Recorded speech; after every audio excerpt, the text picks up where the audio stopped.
Okay friends, hello and welcome. आज के इस वीडियो में हम लोग क्विकली रिवाइज करने जा रहे हैं through questions work energy power के फर्स्ट पार्ट को। ठीक है, जिसमें हम लोग basics of work energy and power को देखेंगे। ठीक है, इसका और भी दो पार्ट्स है जिसमें हम लोग एक में पोटेंशियल एनर्जी के बारे में जानेंगे, इस पोटेंशियल एनर्जी, स्प्रिंग पोटेंशियल, ये सब के बारे में, और फिर लास्ट वाले पार्ट में हम लोग वर्टिकल सर्कुलर मोशन के बारे में जानेंगे। ठीक है, ये quick revision through question series जो है ये कैसे काम करता है, अगर डिटेल में जानना है तो आई बटन में लिंक आ रहा होगा इंट्रोडक्शन वीडियो का, उस पर क्लिक करके देख सकते हो।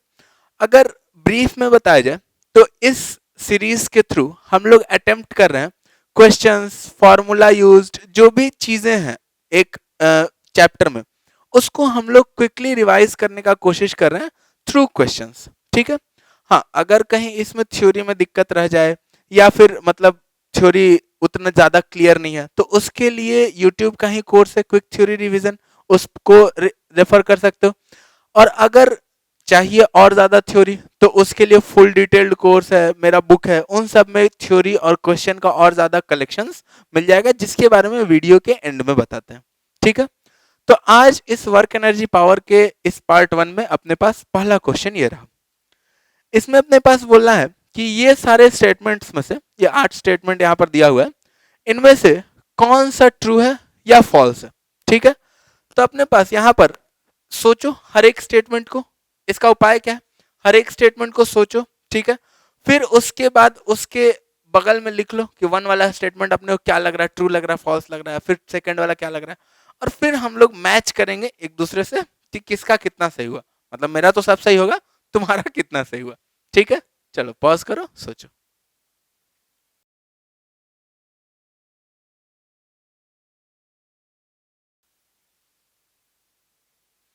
ओके, अब यहां पर अगर देखा जाए तो फर्स्ट वाला statement, work done by a force if body is moving such that the point of application of force remains stationary. अगर फोर्स का पॉइंट ऑफ एप्लीकेशन स्टेशनरी है और बॉडी मूव कर भी रहा है तो भी फोर्स का वर्क डन जीरो होगा, पॉइंट ऑफ एप्लीकेशन मूव करना चाहिए। ठीक है, ये क्वेश्चन को बताने के पीछे बेसिक यही था कि अपने को ये पता होना चाहिए कि पॉइंट ऑफ एप्लीकेशन मूव करना चाहिए। अगर पॉइंट ऑफ एप्लीकेशन स्टेशनरी है तो हम बोलेंगे कि जो फोर्स है, जो भी फोर्स लग रहा है वो कोई वर्क नहीं। जैसे स्प्रिंग में अगर एक एंड को हम दीवार से फिक्स कर देते हैं तो वो एंड जो है स्प्रिंग पर कोई वर्क नहीं कर सकता। ठीक है, क्योंकि अगर स्प्रिंग मूव भी कर रहा है तो भी ये वाला एंड तो दीवार से फिक्स्ड है ना, तो ये कोई वर्क नहीं कर सकता। ये अपने को जान करके रखना, बॉडी मूव कर रहा है तो भी अगर पॉइंट ऑफ एप्लीकेशन स्टेशनरी है तो कोई वर्क नहीं होगा। और यहां पर बोल रहा है कि वर्क हो रहा है, तो ये स्टेटमेंट क्या है अपने पास, फॉल्स है, एफ। ठीक है, अब सेकंड वाला बोल रहा है एक स्टोन अगर टॉप ऑफ टावर से प्रोजेक्ट किया जा रहा है तो ग्राउंड पे पहुंचने पर स्पीड जो वो मैक्सिमम होगा अगर स्टोन को वर्टिकली डाउनवर्ड फेंक दें। ठीक है, ऐसा सोचने में लग रहा हो कि हाँ डाउनवर्ड फेंकेंगे तो सबसे ज्यादा स्पीड से जाएगा, लेकिन अगर सिंपली समझा जाए तो वर्क डन जो होता है वो चेंज इन काइनेटिक एनर्जी होता है। और यहाँ पे वर्क करने वाला कौन सा एजेंट है, mg है। अगर डिस्प्लेसमेंट सेम है तो mg का वर्क सेम रहने वाला है, यानी कि change in kinetic energy same रहने वाला है। और इनिशियली स्पीड तो सेम दे दिया, यानी कि इनिशियल काइनेटिक एनर्जी सेम है, यानी कि फाइनल काइनेटिक एनर्जी भी जो होगा वो भी सेम रहेगा इररेस्पेक्टिव ऑफ डायरेक्शन। ठीक है, जैसे अगर मान लेते हैं एक एग्जांपल आसान लेते हैं कि अगर ऊपर फेंकते स्टोन को और एक बार नीचे फेंकते, ठीक है, ऊपर फेंकते तो ये ऊपर जा करके फिर से जब उस पॉइंट पर पहुंचता है जहां से हम फेंके उसको, तो उसका स्पीड फिर से तो उतना ही स्पीड होता है ना वी नीचे के साइड। ठीक है, तो क्या कोई फर्क पड़ रहा है कि नीचे फेंके या ऊपर फेंके, कहानी तो सेम रहने वाला। ठीक है, तो यहां से अपने पास ये स्टोन नीचे ऊपर फेंको इधर फेंको कहीं भी फेंको कहानी सेम रहेगा। ठीक है, तो अब स्टोन को टॉप ऑफ टावर से प्रोजेक्ट करने पर स्पीड ऑफ प्रोजेक्शन इंडिपेंडेंट होता है, स्पीड ऑफ जो स्ट्राइक है वो इंडिपेंडेंट होता है एंगल ऑफ प्रोजेक्शन से। ठीक है, थर्ड पे आ जाते हैं, work done bye kinetic friction can not be zero. Kinetic friction कभी जीरो वर्क नहीं कर सकता। मतलब काइनेटिक फ्रिक्शन ऐसे फ्रिक्शन को बोलते हैं जब स्लाइडिंग हो रहा हो, और स्लाइडिंग हो रहा है तो ऑब्वियसली डिस्प्लेसमेंट हो रहा होगा। ठीक है, तो कोई वर्क नहीं कर सकता। क्या स्टेटमेंट सही है? नहीं, काइनेटिक फ्रिक्शन भी जीरो वर्क कर सकता है। कैसे करेगा, देखो दिखाते हैं। जैसे अगर यहां पर मान लेते हैं कि एक बॉडी है, ठीक है, और यहां पर एक दूसरा बॉडी है जो कि इस बॉडी के ऊपर रखा हुआ है। ठीक है, और अब इस बॉडी को हम खींच रहे हैं, तो नेचुरल टेंडेंसी तो इस वाले ऊपर वाले बॉडी का यही होगा कि ये इधर जाना चाहेगा इसके साथ साथ, ठीक है। लेकिन अब हम क्या कर रहे हैं, जितना फोर्स फ्रिक्शन लगा करके इसको ले जा रहा होगा, उतना ही फोर्स हम पीछे के डायरेक्शन में इस वाले बॉडी पर लगा दे रहे हैं। जितना इस पर फ्रिक्शन लगेगा, काइनेटिक फ्रिक्शन, उतना ही फोर्स हम इस पर पीछे के डायरेक्शन में लगा दे रहे हैं। और यहाँ पर एक फ्रिक्शन लग रहा होगा आगे के डायरेक्शन में, तो अब ये भाई साहब तो रेस्ट में रहेंगे। काइनेटिक फ्रिक्शन तो लग रहा है, और उसका वर्क क्या होगा, जीरो होगा, क्योंकि डिस्प्लेसमेंट तो कोई नहीं है। समझ में आ रहा है, ठीक है। तो काइनेटिक फ्रिक्शन जीरो वर्क कर सकता है। चलो फोर्थ पे आ जाते हैं। Static friction can do non zero work. इसी से समझ सकते हैं हम लोग, अगर ये साथ साथ जाता तो स्टैटिक फ्रिक्शन जो है, स्टैटिक फ्रिक्शन आगे के साइड लगता और वो कुछ ना कुछ वर्क करता ही, तभी ना इसको लेकर के जा रहा है, इसका स्पीड बढ़ा रहा है, ठीक है। तो ये statement, static friction can do non zero work, ये स्टेटमेंट सही है, ठीक है, ट्रू। फिफ्थ में बोल रहा है normal reaction force always does zero work as it is always perpendicular to surfaces in contact. ये तो बात सही है कि सरफेसेस इन कांटेक्ट के परपेंडिकुलर होगा, बट हमेशा जीरो वर्क करेगा, ये बात गलत है। क्यों? क्योंकि जैसे अगर मान लेते हैं हम लिफ्ट में खड़े हैं, या यही दो ब्लॉक का सिस्टम अगर ऊपर जा रहा होता, ठीक है, तो इस वाले पर जो नॉर्मल रिएक्शन लग रहा था वो ऊपर के साइड लग रहा था, ठीक है। तो ये नॉर्मल रिएक्शन इन दोनों ब्लॉक के बीच में जो लग रहा है, ये नॉर्मल रिएक्शन इस पर कैसा वर्क करेगा, ऑब्वियसली पॉजिटिव वर्क करेगा, ठीक है। तो अब यहाँ पर नॉर्मल रिएक्शन जो है हमेशा जीरो वर्क करे, कोई जरूरी नहीं, पॉजिटिव भी कर सकता है, नेगेटिव भी कर सकता है, ठीक है। तो ये स्टेटमेंट भी अपना फॉल्स हो गया। सिक्स पे आ जाते हैं। Work done by force is frame dependent. Work done क्या होता है, फोर्स इनटू डिस्प्लेसमेंट। चलो मान लेते हैं कुछ फोर्सेस फ्रेम डिपेंडेंट नहीं भी होता है, कुछ होता भी है, ठीक है। उसके बारे में आगे बात करेंगे जब हम लोग 12th में बात करेंगे इलेक्ट्रोस्टैटिक ये सब के बारे में, तो कौन सा फोर्सेस फ्रेम डिपेंडेंट है, कौन सा फोर्सेस फ्रेम इंडिपेंडेंट है, उस पर हम लोग बात करेंगे, ठीक है। बट अभी अगर बात किया तो फोर्सेस मान लेते हैं कि अगर फ्रेम डिपेंडेंट नहीं भी है, तब भी डिस्प्लेसमेंट जो वो तो फ्रेम डिपेंडेंट है, और डिस्प्लेसमेंट अगर फ्रेम डिपेंडेंट है तो वर्क तो फोर्स और डिस्प्लेसमेंट दोनों का ना मल्टीप्लीकेशन है, तो यानी कि वर्क जो है वो भी क्या हो जाएगा, फ्रेम डिपेंडेंट हो जाएगा, और ये स्टेटमेंट क्या है, ट्रू है, ठीक है। अब इस पर आ जाते हैं। Work energy theorem can be applied in non inertial frames with application of pseudo force. सही बात है ना, स्यूडो फोर्स लगा देते हैं, अपना जब लॉज ऑफ मोशन वैलिड है, और वहीं से तो वर्क एनर्जी थ्योरम निकल के आया, force equals to D P by D T, वहीं से हम लोग एस से मल्टीप्लाई, वहां से वर्क एनर्जी थ्योरम आ सकता है, ठीक है। और जब वहीं से वर्क एनर्जी थ्योरम आया है, तो ये वाला जो कहानी है, ये स्यूडो फोर्स लगा करके वर्क एनर्जी थ्योरम को हम लोग लगा सकते हैं, नॉन इनर्शियल फ्रेम्स में भी लगा सकते हैं, ठीक है। तो ये स्टेटमेंट क्या हो गया, ट्रू हो गया। एट्थ वाले पे आ जाते हैं। Kinetic energy of a system can be increased without application of external force.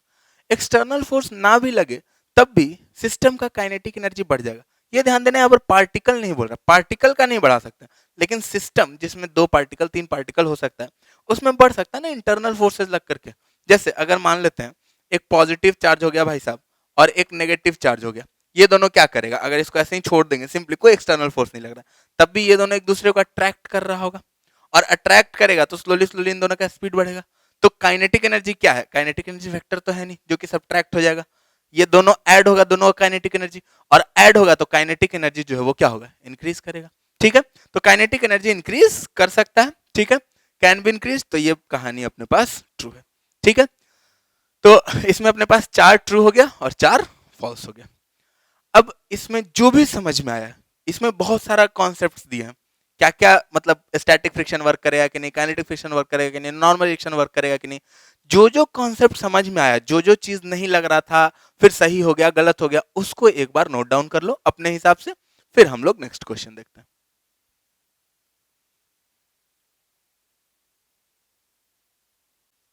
Okay, अब इस क्वेश्चन में क्या बोल रहा है अपने पास कि पोजीशन जो है पार्टिकल का, जिसका मास 2 kg है और पार्टिकल मूव कर रहा 1 डायमेंशन में under the action of one single external force, ठीक है, एक ही फोर्स लग रहा है उस पर, और पोजीशन जो है वो कुछ ऐसा दिया हुआ है, टाइम के साथ उसका रिलेशन कुछ ऐसा दिया हुआ है, जहां पर x मीटर में है और t जो है वो सेकंड में, ठीक है। तो वर्क डन निकालना है इस फोर्स का first second of particles motion के दौरान, ठीक है। पॉज करो, सोचो क्या आता है।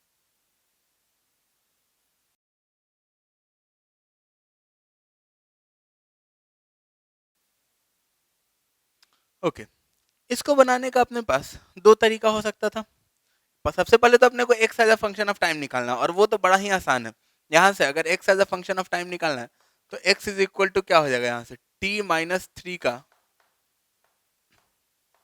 Whole square. ठीक है, अब यहाँ से डिफरेंशिएट करने का कोई जरूरत नहीं, डिफरेंशिएट करके वेलोसिटी और एक्सेलरेशन निकाल सकते हैं, बट उससे ना करके हम लोग ऐसे भी कर सकते हैं कि इसको सीधा सीधा ऐसा लिख ले t² - 6t + 9। ठीक है, अब x इज इक्वल टू क्या होता है x0 यानी इनिशियल पोजीशन, ठीक है, plus ut plus half a t²। ठीक है, तो यहां से u का वैल्यू कितना मिल गया, सीधा सीधा कंपेयरिंग वी गेट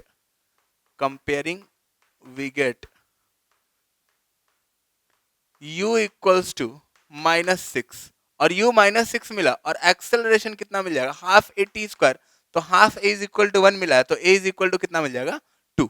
ये अपना रेस्पेक्टिव यूनिट्स में मिलेगा। ठीक है, अब बोल रहा है अपने पास वर्क डन निकालने के लिए। ठीक है, तो वर्क डन निकालने का दो तरीका हो सकता है यहाँ पर।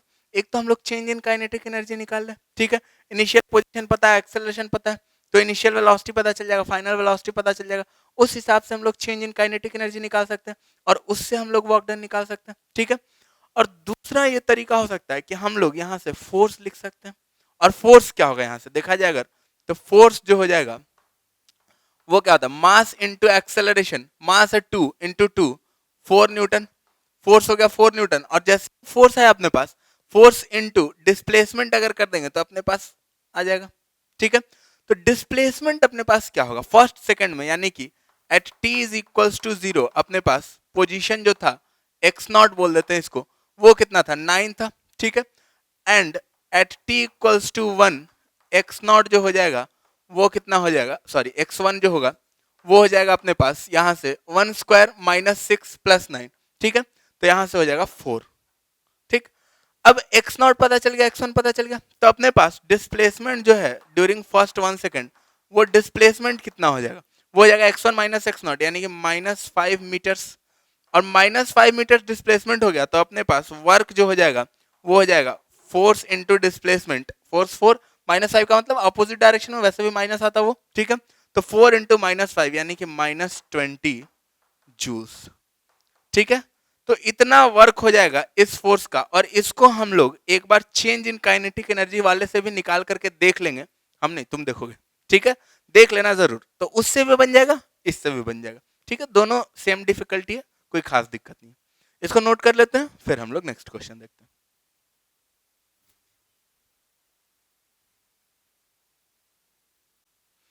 ओके, इस क्वेश्चन में क्या दिया आपने पास कि एक बॉडी जो है जिसको हाइट h से ड्रॉप कर रहे हैं, ठीक है, ये ग्राउंड पर पहुंच रहा है with speed of √1.5 gh।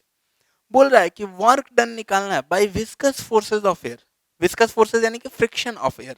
Friction क्या होता है, जैसे अगर सॉलिड सॉलिड में तब तो हम लोग सिंपली फ्रिक्शन बोलते हैं उसको, अगर वही लिक्विड के लेयर्स में हो जाए या फ्लूइड के लेयर्स में हो जाए, फ्लूइड यानी कि लिक्विड प्लस गैसेस, ठीक है, तो उनके लेयर्स के बीच में अगर फ्रिक्शन लग रहा है तो उसको हम लोग बोलते हैं विस्कस फोर्स, एक एक्स्ट्रा नाम देते हैं, वो जस्ट बता दिया गया है यहाँ पर, और वो विस्कस फोर्सेस का वर्क निकालना है। अब यहाँ पर अगर देखा जाए तो अगर एयर का फ्रिक्शन नहीं होता तो बॉडी सीधा सीधा कितना स्पीड से गिर रहा होता, ग्राउंड पे पहुंचने से जस्ट पहले √2 gh से गिर रहा होता, लेकिन अब ये कितना स्पीड से गिरा, √1.5 gh से गिर रहा है। तो वर्क हुआ होगा कुछ, विस्कस फोर्सेस किया होगा, कितना किया वही अपने को निकालना है। पॉज करो, सोचो।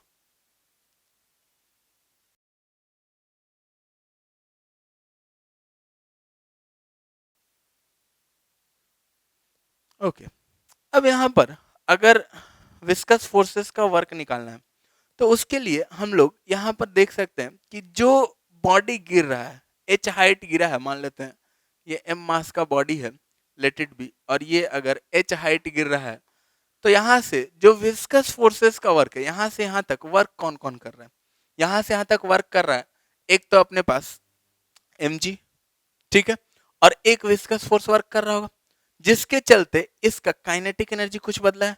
इनिशियल वेलोसिटी इसका कितना है, इनिशियल वेलोसिटी ये भाई साहब का 0 है, और फाइनल वेलोसिटी यहाँ पर दे दिया है, ये फाइनल वेलोसिटी जो है ये कितना दे दिया है, ये दे दिया है √1.5 gh। ठीक है, अब अपने पास work done by total forces जो है इस पार्टिकल पर वो चेंज इन काइनेटिक एनर्जी होगा। तो work done by total forces, तो एक तो mg का वर्क है, ठीक है, इसको हम लोग एम जी एच बोल सकते हैं। एच डिस्प्लेसमेंट नीचे, एम जी भी नीचे, तो प्लस में, फिर plus work done by friction या viscous forces equals to change in kinetic energy final minus initial, initial तो जीरो है, फाइनल कितना हो जाएगा हाफ एम वी स्क्वायर यानी कि 1.5 जी एच। ठीक है, तो यहां से अपने पास वर्क डन बाई जो फ्रिक्शन आ जाएगा वो आ जाएगा minus of 0.25 M G H. और माइनस में तो ऑब्वियसली आना ही था क्योंकि स्पीड को कम कर रहा है, तो ऑब्वियसली फ्रिक्शन किधर लग रहा होगा, एयर का ऊपर लग रहा होगा। ठीक है, जिसको हम लोग एयर का ड्रैग भी बोलते हैं कभी कभी। इसको हम लोग नोट कर लेते हैं, फिर नेक्स्ट क्वेश्चन देखते हैं।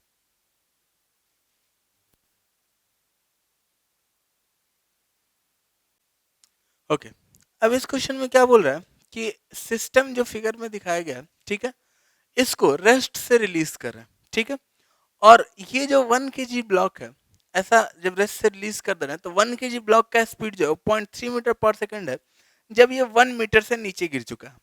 तो कोफिशिएंट ऑफ काइनेटिक फ्रिक्शन निकालना है 4 kg ब्लॉक और टेबल के बीच में। ठीक है, अब इस क्वेश्चन को बनाने के लिए हम लोग बेसिक मेथड से भी बना सकते हैं। कैसे? तो अपने पास बेसिक मेथड क्या होता है, एनएलएम, काइनेमेटिक्स, ये सब यूज करके, फ्रिक्शन रिक्शन यूज करके। ठीक है, उससे कैसे बनाएंगे वो भी सोच सकते हो, लेकिन इस क्वेश्चन को ट्राई करना है वर्क एनर्जी पावर से। ठीक है, पॉज करो, सोचो।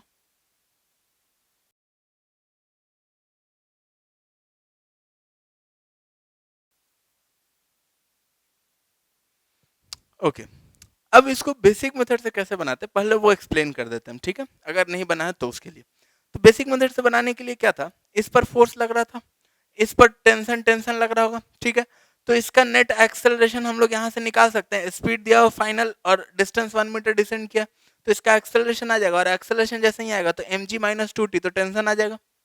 समझ में आ रहा ना? ठीक है, चलो टेंशन जैसे ही आ गया यहाँ से, तो अब टेंशन टेंशन टेंशन, यहाँ पर भी टेंशन। ठीक है, और इसका एक्सेलरेशन जो होगा, तो अगर इसका एक्सेलरेशन ए है तो इसका एक्सेलरेशन कितना होगा, 2a होगा। इस पर एक टेंशन लग रहा है, एक फ्रिक्शन लग रहा होगा, टेंशन का वैल्यू पता है, एक्सेलरेशन पता है, फ्रिक्शन आ जाएगा। ठीक है, और फ्रिक्शन जैसे ही आ गया कोफिशिएंट ऑफ फ्रिक्शन आ जाएगा। कोई दिक्कत? No sir. चलो अब वर्क एनर्जी पावर वाला मेथड समझाते हैं। ठीक है, उसमें क्या है, इस ब्लॉक के पास अपना स्पीड जो है वो 0.3 मीटर पर सेकंड नीचे है, तो ऑब्वियसली इसके पास जो स्पीड रहा होगा वो कितना रहा होगा, उसका 0.3 है, तो इसका जो स्पीड है कंस्ट्रेंट रिलेशन से इसका कितना हो जाएगा, 0.6 मीटर पर सेकंड हो जाएगा। ठीक है, और इसका स्पीड 0.6 मीटर पर सेकंड है कितनी दूर चलने के बाद, ये ब्लॉक जब 1 मीटर नीचे गया है तो ये कितना आगे आया होगा, 2 मीटर आगे आया होगा ना। ठीक है, तो यानी कि 2 मीटर चलने के बाद, मान लेते हैं यहाँ से ये चला और यहाँ से यहाँ तक ये 2 मीटर चला, तो 2 मीटर चलने के बाद इसका स्पीड इतना है। ठीक है, और अब यहाँ पर 1 kg ब्लॉक पर तो एक एम लग रहा होगा। ठीक है, जो कि कितना लग रहा होगा, एम यानी कि 10 न्यूटन का फोर्स एक लग रहा होगा इस पर। ठीक है, टेंशन तो इंटरनल फोर्स हो गया, पूरे सिस्टम पे कोई वर्क नहीं करने वाला है।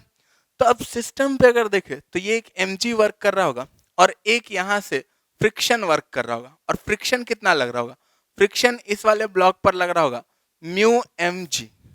ठीक है, और फ्रिक्शन जो लग रहा होगा वो यहाँ से 40 इंटू म्यू लग रहा होगा। कोई दिक्कत? अब यहाँ से अगर बोला जाए तो जो फ्रिक्शन का वर्क है प्लस में जो 10 न्यूटन वर्क है, इसका डिस्प्लेसमेंट कितना हुआ होगा, इसका डिस्प्लेसमेंट तो अपने पास पता ही है ना, इसका डिस्प्लेसमेंट कितना है, तो इसका डिस्प्लेसमेंट है 1 मीटर। अब इसका डिस्प्लेसमेंट अपने को पता है 1 मीटर। ठीक है, इसका डिस्प्लेसमेंट अपने को पता है, तो वर्क एम का और फ्रिक्शन का निकाल सकते हैं equals to change in kinetic energy. तो इस काइनेटिक एनर्जी कितना हो रहा है, 0.3 मीटर पर सेकंड स्पीड दिया हुआ, तो हम लोग पहले लिख लेते हैं वर्क डन बाई ग्रेविटी। तो ग्रेविटी का वर्क डन 10 इंटू 1 यानी कि 10 जूल, यहाँ पर लिख लेते हैं work done by gravity plus work done by friction equals to change in kinetic energy दोनों ब्लॉक का। ठीक है, delta k1 plus delta k of 4 kg। ठीक है, तो यहां से अब देखा जाए वर्क डन बाय ग्रेविटी कितना है, mgh यानी कि 10, work done by friction, friction पीछे लग रहा है, डिस्प्लेसमेंट आगे हो रहा है, यानी कि प्लस माइनस 80 म्यू। ठीक है, is equal to change in kinetic energy इसका, तो हाफ एम वी स्क्वायर। ठीक है, तो यहां से हो जाएगा हाफ इंटू मास, तो 1 kg हो गया, और वी स्क्वायर यानी कि 0.09, तो यहां से हो जाएगा 0.045 प्लस, ठीक है, समझ में आ रहा ना, कैलकुलेशन इक्वल प्लस इसका हाफ एम वी स्क्वायर, तो यहां से हो जाएगा वी स्क्वायर 0.36 और हाफ एम हो जाएगा 2, तो 2 इंटू 0.36, तो यहां से हो जाएगा 0.72, ठीक है। अब यहां से 10 minus 80 mu, 10 minus 80 mu equals to, यहां से कितना हो जाएगा 0.765, ठीक है। तो यहां से आ गया 80 म्यू इक्वल्स टू, यहां से आ जाएगा 9.235, ठीक है। अब यहां से हम लोग म्यू का वैल्यू आसानी से निकाल सकते हैं, 9.235 डिवाइडेड बाई 80, तो ये कितना आ जाएगा, ये आ जाएगा 1.12, तो 0.1 और यहां से 12 यानी कि 115, लगभग 115, उसके आगे भी कुछ रहा होगा, ठीक है। तो इसको हम लोग अप्रोक्सीमेटली 0.12 भी बोल सकते हैं, 0.115 भी बोल सकते हैं, ठीक है। तो ये अपना कोफिशिएंट ऑफ काइनेटिक फ्रिक्शन आ गया, ये 4 kg ब्लॉक और टेबल के बीच का जो अपने पास पूछ रहा था, ये वर्क एनर्जी थ्योरम से बना है। हालांकि वर्क एनर्जी थ्योरम से बनने वाला कोई भी क्वेश्चन सिंपल अपना kinematics, Newton's laws of motion, circular motion, friction, ये सब को यूज करके भी बनेगा, लेकिन वर्क एनर्जी थ्योरम से क्वेश्चंस जो थोड़ा आसान हो जाता है, इसलिए हम लोग इससे बनाने का कोशिश करते हैं, ठीक है। चलो इसको नोट कर लेते हैं, फिर हम लोग नेक्स्ट क्वेश्चन देखते हैं।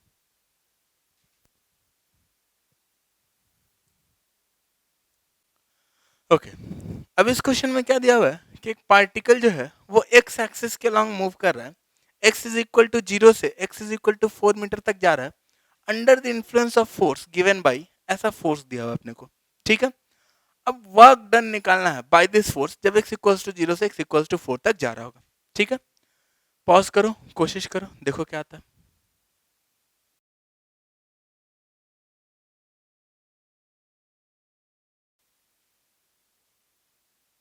ओके, आ गया, ये तो बेसिक क्वेश्चन था, वेरिएबल फोर्स है, ठीक है। अब वेरिएबल फोर्स है तो वर्क डन निकालने के लिए हम लोग क्या करेंगे, इंटीग्रेशन का यूज करेंगे, ठीक है। अब यहाँ पर फोर्स का जो है, फोर्स के एक्स कंपोनेंट से ही केवल अपने को मतलब है, ठीक है, और डिस्प्लेसमेंट भी केवल एक्स में हो रहा है, तो वाई जेड वाला तो जीरो होने हो गया है, ठीक है।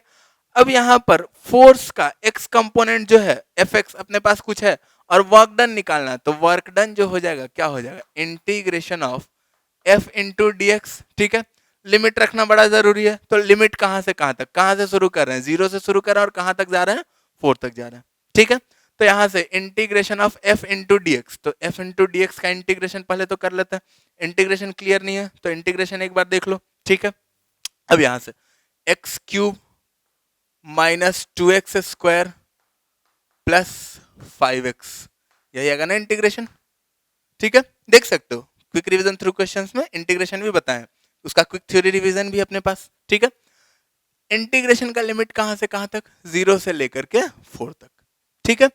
अब यहां से एक्स क्यूब में जब लिमिट रखेंगे तो यहां पर रखेंगे 4 क्यूब माइनस 2 इंटू 4 का स्क्वायर, 2 इंटू 4 का स्क्वायर प्लस 5 इंटू 4 माइनस, ये अपर लिमिट हो गया, ठीक है, माइनस लोअर लिमिट जब रखेंगे तो जीरो का जीरो खत्म हो गया, 0 प्लस 0 प्लस 0, तो ये क्या हो गया, -0, ठीक है। तो यहां से अपने पास आ गया विच इंप्लाइज वर्क डन जो आ गया वो यहां से 4 क्यूब कितना हो गया 64 माइनस 4 स्क्वायर हो गया 16 इंटू 2 32 प्लस 20, तो which is equals to 52 joules, ठीक है।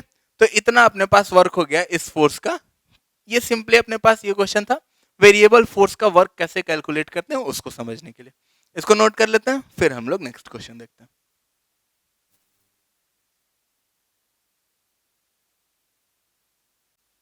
ओके, अब इस क्वेश्चन में अपने पास क्या दिया हुआ है कि एक फोर्स है जिसका कंपोनेंट्स जो है वो ऐसा ग्राफ से रिप्रेजेंट किया जा रहा है, एक्स कंपोनेंट, वाई कंपोनेंट और जेड कंपोनेंट अपने पास ऐसा ग्राफ से दिया हुआ है।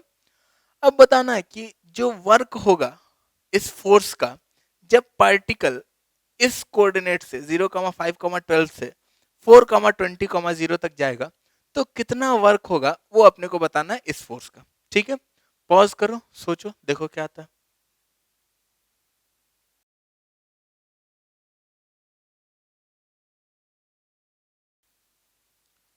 ओके, अब मान लेते हैं कि अपना छोटा सा डिस्प्लेसमेंट डी आर के लिए अगर वर्क देखना है, ठीक है, मान लेते हैं फोर्स जो है, फोर्स का 3 कंपोनेंट है यहाँ पर, F x I cap plus F Y J cap plus F Z K cap.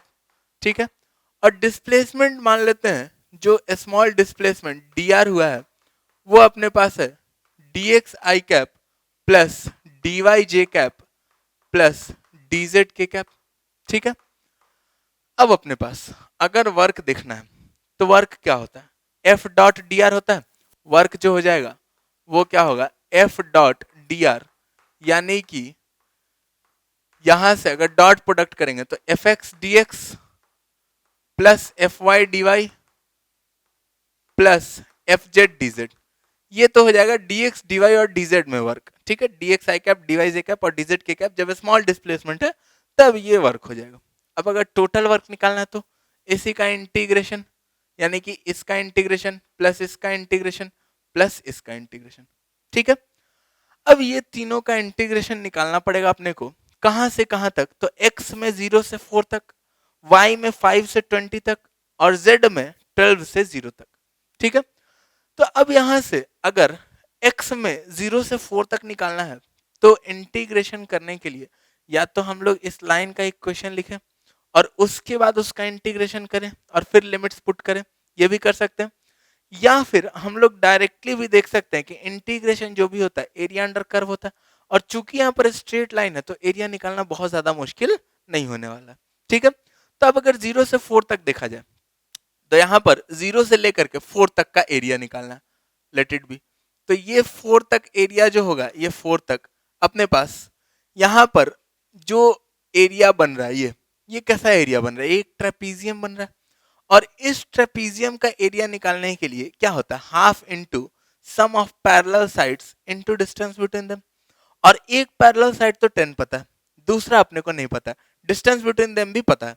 ठीक है, तो दूसरा अगर पैरेलल साइड निकालना है तो इस ट्रायंगल में अगर देखें, ये छोटा ट्रायंगल में, तो ये डिस्टेंस 4 है और ये डिस्टेंस कितना हो जाएगा, तो इस ट्रायंगल में ये एंगल तो 37 डिग्री दिया हुआ है ना, तो ये डिस्टेंस अपने पास कितना हो जाएगा, ये डिस्टेंस अपने पास 3 हो जाएगा।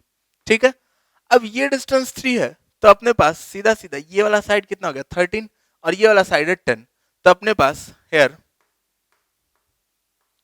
Integration f x D x जो आएगा कहां से कहां तक, तो 0 से 4 तक, वो अपने पास क्या आ जाएगा, वो आ जाएगा half into sum of parallel sides 10 plus 13 यानी कि 23 इंटू 4। ठीक है, तो यहां से हो गया which is equals to 46 joules. अब इसमें y में, ठीक है, तो अब integration F Y D Y अगर निकालना है, एफ वाई डी वाई कहां से कहां तक निकालना पड़ेगा, 5 से लेकर के 20 तक इंटीग्रेशन करना है। ठीक है, तो 5 से 20 तक इंटीग्रेशन इसका क्या होगा, अब देखते हैं। इंटीग्रेशन करना है अपने को 5 से लेकर के, ये पॉइंट अपने पास मान लेते हैं y इक्वल्स टू 5 है और इधर कहीं मान लेते हैं y इक्वल्स टू 20 रहा होगा।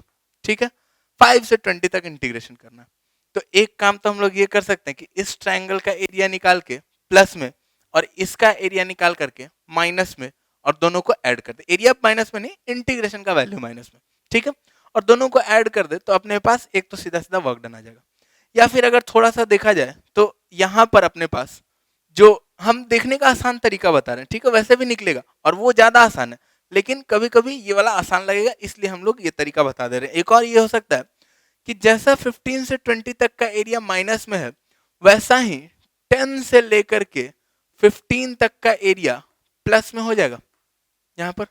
ठीक है, तो अब जैसा ये ट्रायंगल है वैसा ये ट्रायंगल, तो ये प्लस वाला एरिया ये माइनस वाले एरिया को कैंसिल कर देगा और 5 से 20 तक का जो एरिया होगा वो इक्वल होगा 5 से 10 तक के एरिया का, मतलब इंटीग्रेशन के। ठीक है, तो अब यहां से अगर देखा जाए तो ये वाला डिस्टेंस और ये वाला डिस्टेंस रहेगा, फिर से ट्रेपीजियम है। ठीक है, तो ये वाला डिस्टेंस अपने पास कितना होगा और ये वाला डिस्टेंस कितना होगा, तो यहां पर अगर देखें तो ये डिस्टेंस चाहिए अपने को और एक ये डिस्टेंस चाहिए। तो इसको निकालने का एक तरीका तो ये हो सकता है कि हम लोग इस बड़े वाले ट्रायंगल में यहाँ पर ये साइड पता और ये साइड पता, तो इस लाइन का स्लोप निकाल लें और उस हिसाब से हम लोग ये वाला साइड का लेंथ और ये वाला साइड का लेंथ इस ट्रायंगल से और इस ट्रायंगल से निकाल सकते हैं। ठीक है, या फिर दूसरा हम लोग ये कर सकते हैं सिंपली कि अपने पास ये वाला साइड जो है वो 3 इक्वल पार्ट्स में डिवाइडेड, 5 5 और 5 का, तो यानी कि ये वाला साइड भी 3 इक्वल पार्ट्स में डिवाइडेड होगा और पूरा साइड लेंथ कितना है 20 है, तो 3 इक्वल पार्ट्स में डिवाइडेड होगा, यानी कि ये पॉइंट कितना होगा 20/3 और ये पॉइंट कितना हो जाएगा 40/3। अब यहां से सम ऑफ पैरेलल साइड्स कितना हो जाएगा, हाफ इंटू ये एरिया क्या लिखेंगे, half into sum of parallel sides 40/3 plus 20/3 यानी कि कितना 60/3 यानी कि कितना 20, तो half into 20 into distance between them कितना है 5, तो यहां से हो गया which is equals to 50 joules. ये वर्क हो गया एफ वाई डी वाई। ठीक है, अब एफ जेड डी जेड, तो integration F Z D Z कहां से कहां तक ये इंटीग्रेशन, तो ये इंटीग्रेशन 12 से लेकर के 0 तक। ठीक है, यहां पर थोड़ा दिख रहा होगा कि ये उल्टा आ रहे हैं, 12 से 0 तक आ रहे हैं, तो यानी कि 12 से 0 तक अगर आ रहे हैं तो अपने पास अगर 0 से 12 तक जाता है तो dz पॉजिटिव होता और fz नेगेटिव था, फोर्स नेगेटिव था, डिस्प्लेसमेंट पॉजिटिव होता, तो नेगेटिव इंटू पॉजिटिव वर्क क्या होता नेगेटिव होता। अब अगर उल्टा आ रहे हैं तो वर्क का साइन उलट जाएगा, नेगेटिव से वर्क क्या हो जाएगा पॉजिटिव हो जाएगा। क्यों हो जाएगा वो यहां से भी समझ सकते हैं, एफ जो है नेगेटिव है और जब 12 से 0 आ रहे हैं तो dz भी क्या है अपना नेगेटिव है, तो नेगेटिव इंटू नेगेटिव क्या हो जाएगा वर्क पॉजिटिव हो जाएगा। ठीक है, तो एरिया तो हम लोग निकाल सकते हैं, उसको पॉजिटिव साइन के साथ रख देंगे, या फिर यहां से ये इक्वल होगा अपने पास एफ जे डी जेड मान लेते हैं कोई फंक्शन आएगा। ठीक है, जब उसमें लिमिट पुट करेंगे एक बार 0 माइनस एक बार 12। ठीक है, तो ये इक्वल देख सकते हैं हम लोग, ये इसके होगा minus integration F Z D Z कहां से कहां तक 0 से 12 तक। अब इसमें एक बार 12 एक बार 0 और बाहर में माइनस लग गया तो वो इसी के इक्वल हो गया। ठीक है, तो अब यहां से which is equal to 0 to 12, तो हम लोग फिर से वही 0 टू 12 क्या है नेगेटिव एरिया और फिर माइनस से मल्टीप्लाई होगा तो क्या हो जाएगा पॉजिटिव, तो सिंपली हम लोग पॉजिटिव भी ले सकते हैं और यही इस ट्रायंगल का एरिया बताना है। तो इस ट्रायंगल का एरिया जो हो जाएगा half into base into height यानी कि हाफ इंटू 12 इंटू 16 यानी कि ये कितना हो गया 96 जूल्स, ये अपना वर्क जेड के फोर्स के चलते। ठीक है, अब टोटल वर्क जो है अपने पास, वर्क यहां से क्या लिख सकते हैं, हेंस वर्क जो लिख सकते हैं यहां से वो लिख सकते हैं ये वाला प्लस ये वाला प्लस ये वाला, यानी कि 50 प्लस 46 96 प्लस 96 192 जूल, इतना अपना टोटल वर्क हो जाएगा। ठीक है, ये हम लोग सीखे कि अगर एक्स वाई और जेड कंपोनेंट अलग अलग है तो भी हम लोग वर्क कैसे निकाल सकते हैं वो हम लोग देखें। ठीक है, इसको हम लोग नोट कर लेते हैं, फिर हम लोग नेक्स्ट क्वेश्चन देखते हैं।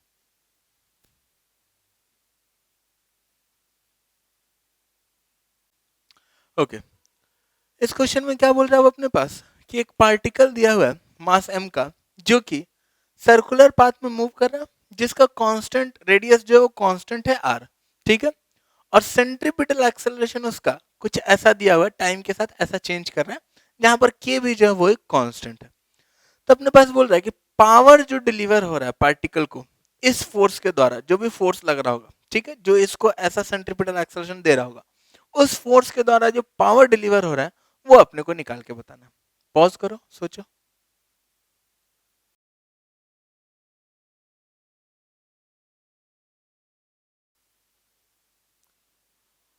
ओके, अब यहां पर अगर देखा जाए तो सेंट्रीपिटल एक्सेलरेशन है तो ऑब्वियसली अगर सर्कुलर पाथ में जा रहा है तो ऑब्वियसली एक सेंट्रीपिटल फोर्स तो रहा ही होगा। ठीक है, और मे बी इस पर एक टेंजेंशियल फोर्स भी रहा होगा, और वो टेंजेंशियल फोर्स रहा होगा कि नहीं रहा होगा ये इस बात पर डिपेंड करेगा कि इसका स्पीड जो है वो चेंज हो रहा है कि नहीं हो रहा है।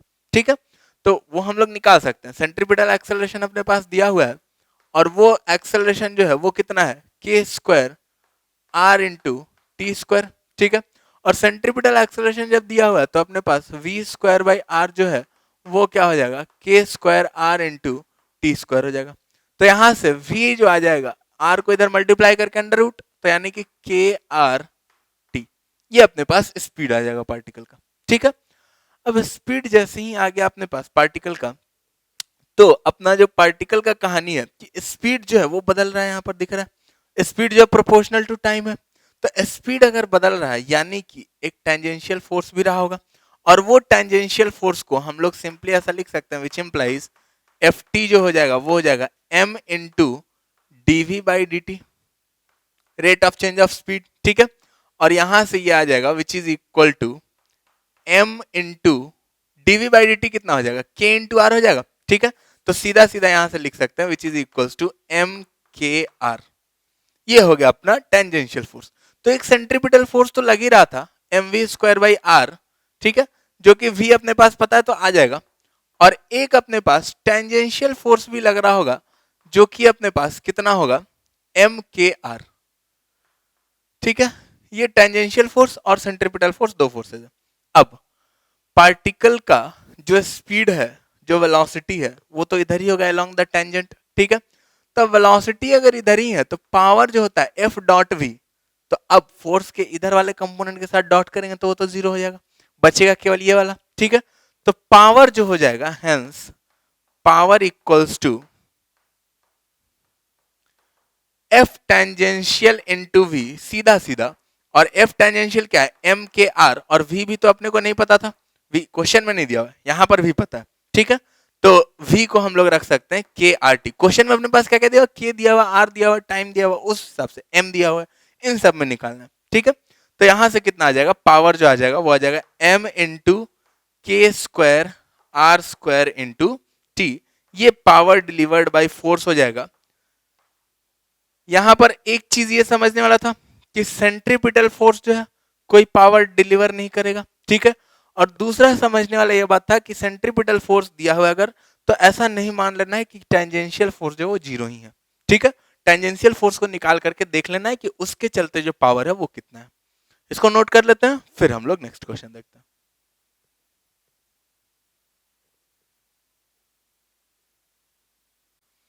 ओके, अब इस क्वेश्चन में क्या दिया हुआ अपने पास कि एक विंड पावर्ड जनरेटर है। ठीक है, जो ऐसा विंड मिल अपना होता है वो कन्वर्ट कर रहा है विंड एनर्जी को इलेक्ट्रिकल एनर्जी में, और मान रहे हैं कि एक fixed fraction of wind energy को वो जो ब्लेड इंटरसेप्ट कर रहा है उसको वो इलेक्ट्रिकल एनर्जी में कन्वर्ट कर दे रहा है।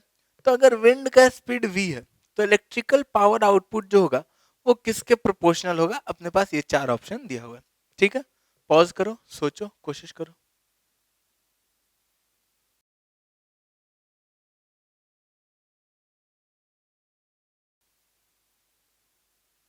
ओके, अब यहां पर अपने पास जो इलेक्ट्रिकल पावर आउटपुट है वो किसके प्रोपोर्शनल होगा। तो यहां से इलेक्ट्रिकल पावर आउटपुट जो दिख रहा है सबसे पहले तो दिख रहा है कि प्रोपोर्शनल है किसके, जो विंड एनर्जी इंटरसेप्ट कर रहा है ब्लेड उसके प्रोपोर्शनल दिख रहा है। ठीक है, विंड एनर्जी नहीं, अगर पावर का बात किया जाए तो विंड एनर्जी पर यूनिट टाइम। ठीक है, तो पावर जो है यहां से प्रोपोर्शनल दिख रहा है क्योंकि एक फिक्स फ्रैक्शन ही कन्वर्ट कर सकता है। ठीक है, तो पावर जो दिख रहा है अपने पास ये प्रोपोर्शनल दिख रहा है विंड एनर्जी, विंड एनर्जी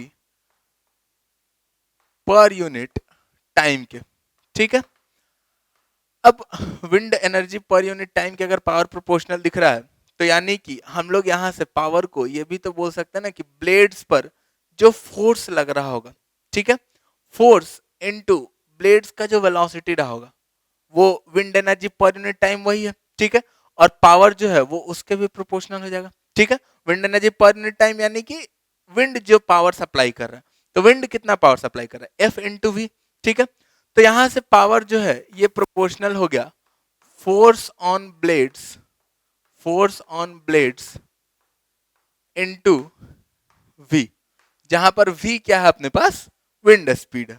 ठीक है, अब यहां से फोर्स ऑन ब्लेड्स कितना होगा। ठीक है, तो फोर्स ऑन ब्लेड्स अगर देखा जाए तो वो विंड जितना स्पीड से आ रहा है और जितना मास ऑफ विंड, जितना मास ऑफ एयर उससे टकरा रहा है पर यूनिट टाइम, उसके प्रोपोर्शनल होगा ना फोर्स।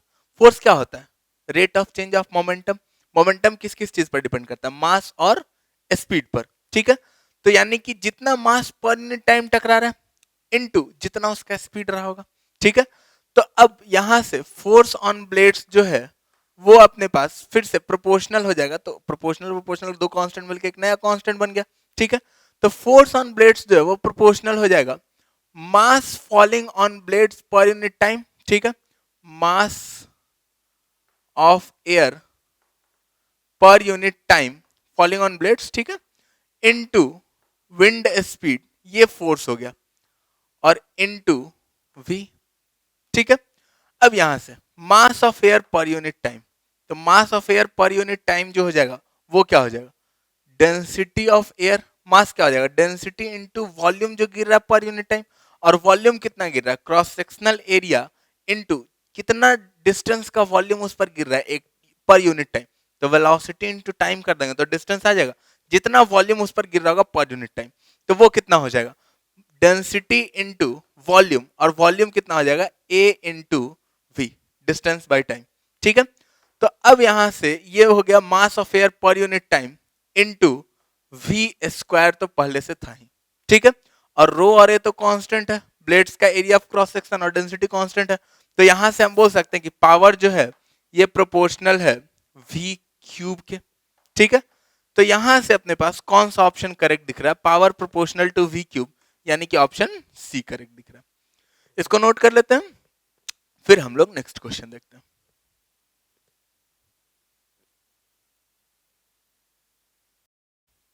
ओके, अब इस क्वेश्चन में क्या दिया हुआ अपने पास कि वर्क जो है किसी पार्टिकल पर मास m का, और वो जो है फोर्स, किस फोर्स के द्वारा वर्क निकालना है, वो फोर्स अपने पास ऐसा फंक्शन कुछ दिया हुआ है, ठीक है, जहां पर k कांस्टेंट है, और पार्टिकल जब a कॉमा जीरो से जीरो कॉमा ए तक ले जाया जा रहा है on a circular path, circular path पर ले जाया जा रहा है, ऐसा कुछ कहानी रहा होगा, बना देते हैं थोड़ा तुम्हारा सुविधा के लिए। ये मान लेते हैं एक्स एक्सिस है, ये मान लेते हैं वाई एक्सिस है, ठीक है, ए कॉमा जीरो अपने पास ये रहा होगा, और यहां से ऐसा सर्कुलर पाथ पर पार्टिकल को ले जाया गया है कहां तक, जीरो कॉमा ए तक, ठीक है। तो ये इसका वाई कोऑर्डिनेट ए रहा होगा और इसका एक्स कोऑर्डिनेट ए रहा होगा। अब सर्कुलर पाथ पर अगर पार्टिकल को ले जाया जा रहा है about the origin in the X Y plane, ठीक है, तो अब इसका रेडियस तो ऑब्वियसली ए है, वो तो अपने को दिख ही रहा है, ठीक है, और ओरिजिन के अबाउट ही सर्कल बन रहा है, ठीक है। तो अब अपने पास बोल रहा है कि फोर्स का जो वर्क है वो अपने को निकाल के बताना है। अब यहां पर अगर F dot D X F dot D Y add करोगे तो उसमें चक्कर फंसेगा, तो अब इसके लिए क्या करना है, कैसे सोचना है, पॉज करो, ट्राई करो।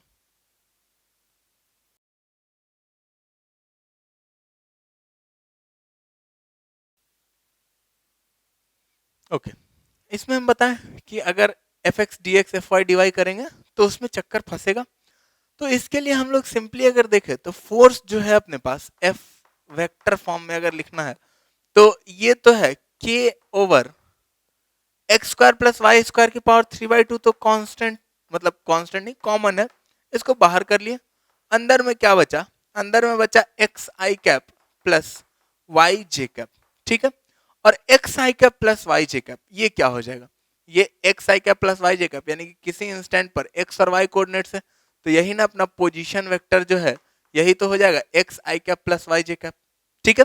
तब इसको पोजीशन वेक्टर जितना लिख सकते हैं तो ये हो जाएगा K into position vector upon X square plus Y square को आर स्क्वायर लिख सकते हैं क्या, सोचो वेक्टर से, ठीक है, तो इसको आर स्क्वायर लिख सकते हैं, तो आर स्क्वायर की पावर 3/2, ये बस दिखाने के लिए कर रहे हैं कि ये जो फोर्स है K into R vector upon R cube, ये जो फोर्स है ये फोर्स इसी डायरेक्शन में आर वेक्टर के डायरेक्शन में, क्योंकि के अपॉन आर क्यूब तो कांस्टेंट हो गया, रेडियस कितना अपने पास पार्टिकल का ए है जो कि कांस्टेंट है, तो अब के अपॉन आर क्यूब कांस्टेंट हो गया, यानी कि ये जो फोर्स है फोर्स इसी डायरेक्शन में है, और अब अगर फोर्स इसी डायरेक्शन में है तो अपने पास जब भी फोर्स होगा रेडियली आउटवर्ड ही है, तो अपने पास डिस्प्लेसमेंट जो वो तो टेंजेंशियल होगा और फोर्स रेडियल है, तो दोनों के बीच में जो एंगल है जो यहाँ पर dx है, dx अपने पास इधर है, ठीक है, और फोर्स अपने पास इधर है, तो अपने पास दोनों के बीच में जो एंगल है dx या dr लिख लेते हैं इसको, ठीक है, तो डी आर अपने पास इधर है और फोर्स इधर है, तो दोनों के बीच में एंगल कितना हो गया 90, और 90 हो गया। हमेशा अगर 90 है तो वर्क डन क्या रहेगा, यहां से यहां तक इस फोर्स के चलते वर्क डन क्या होगा, 0 होगा। ठीक है, तो अपना आंसर कौन सा सीधा सीधा करेक्ट है, ऑप्शन डी करेक्ट है। ठीक है, इसको नोट कर लेते हैं, फिर आगे देखते हैं।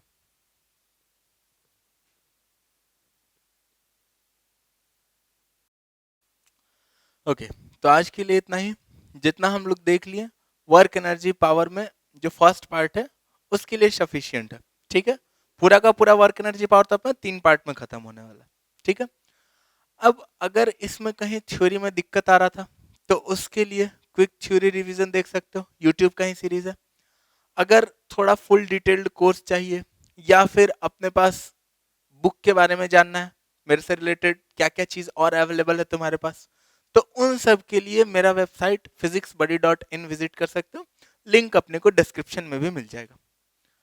अब अगर ये वीडियो अच्छा लगा, पसंद आया, तो लाइक कर दो। लगता है किसी दोस्त यार को हेल्प हो जाएगा तो उनके साथ शेयर कर दो, और चैनल को सब्सक्राइब कर दो, ताकि जब वीडियोस आए तो उनका नोटिफिकेशन तुम्हारे पास पहुंचता रहे। ठीक है, आज के लिए इतना ही, बाय बाय।